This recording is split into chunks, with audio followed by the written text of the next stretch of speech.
ತಗೊಳ ಕೈನ. ಒಬ್ಬಳೆ ಹೆಣ್ಣು ಒಬ್ಬಳೆ ಸಿಕ್ಕಾಳಂತಾಕಿ ಮ್ಯಾಗ ಏರಿ ಹೋಗಿದ್ದ ಖರೆ ಆತ ನಿನ್ನ ಹೆಣೆ ಮುರುಗಿ ಮುರಿತಾನ ಭಗವಂತ.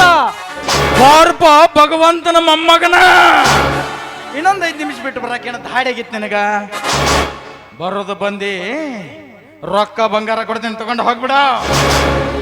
ರೊಕ್ಕ ಬಂಗಾರ ರೊಕ್ಕ ಬಂಗಾರಕ್ಕೆ ಆಶೆ ಪಡುವ ಮನುಷ್ಯ ನಾನಲ್ಲೋ. ಆ ಭಗವಂತ ಕೊಟ್ಟ ಈ ಜೋಳಿಗೆ ಒಂದು ಇದ್ರೆ ಸಾಕು.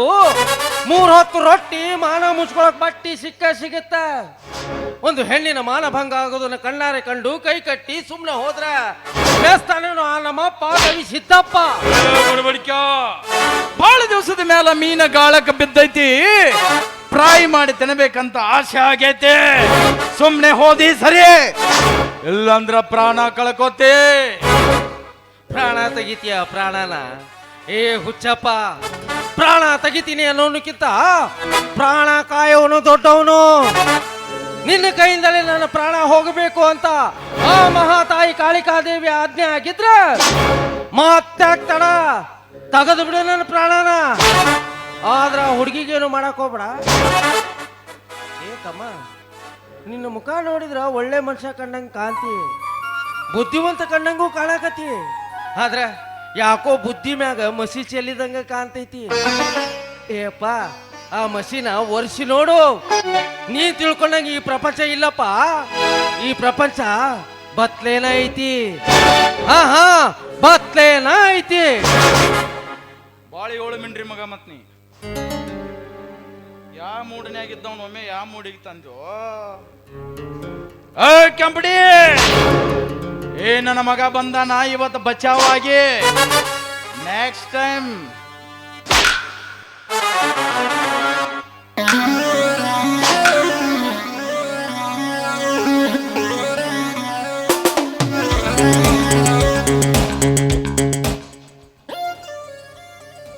ಸುಮ್ಮ ಹೊಂಟಿದ್ನಿಲ್ಲ.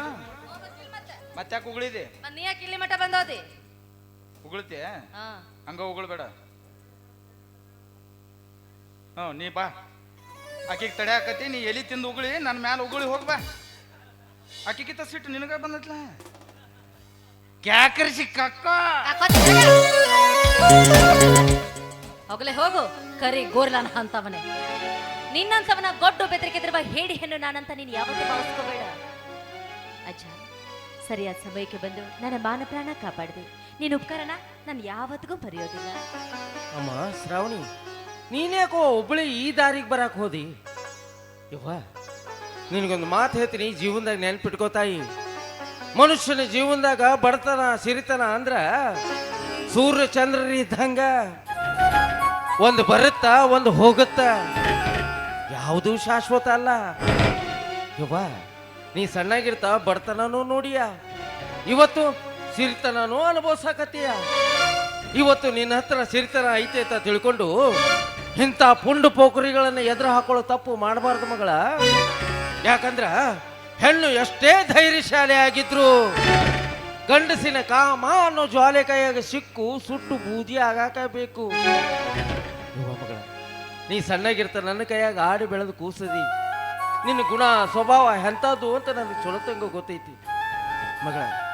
ಹೆಣ್ಣಿನ ಜೀವನದಾಗ ಕಳ್ಕೊಂಡ್ರೆ ಸಿಗಲಾರ್ದಂಥದ್ದು, ಎಷ್ಟೇ ದುಡ್ಡು ಕೊಟ್ಟರು ಖರೀದಿ ಮಾಡಲಾರ್ದಂಥದ್ದು ಅಂದ್ರ ಅದು ಹೆಣ್ಣಿನ ಶೀಲ.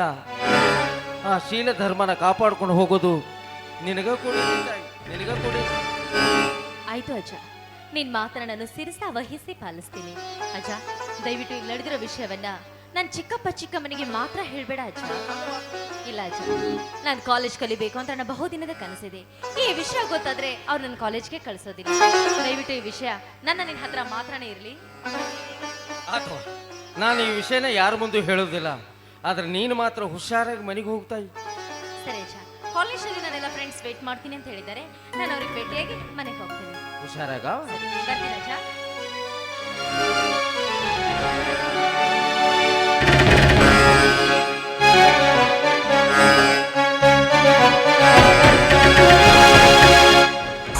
ಒಂದೊಂದು ಮುಸುಡೀಲು 108 ಕಲ್ಲರ್ ಇಲ್ಲಪ್ಪ ಸೂಪರ್. ಎಣ್ಣೆ ತೀರಲು ಬಂದಾಗ ದೀಪ ಪ್ರಜ್ವಲಿಸಿ ಉರಿಯುತ್ತೆ, ಸಾಕಷ್ಟು ಬೆಳಕು ನೀಡುತ್ತೆ.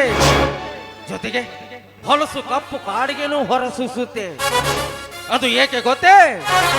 ಇನ್ನು ಅದರ ಅಂತ್ಯ ಸಮೀಪಿಸಿದೆ ಎಂದು. ಅಲ್ಲ, ಈ ಹುಡುಗ ಯಾರೋ ಏನು? ಇವನು ಕಣ್ಣು ನನ್ನ ಮಗಳು ಶ್ರಾವಣಿ ಮ್ಯಾಗೆ ಹಾಕ್ಬಿತ್ತು.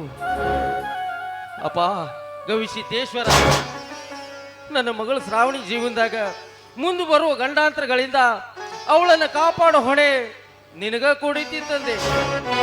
ಆ ನನ್ನ ಮಗಳನ್ನ ಕಾಪಾಡು ತಂದೆ, ಕಾಪಾಡು. ನಮ್ಗೆ ನೀ ಮಗು. ಯಾ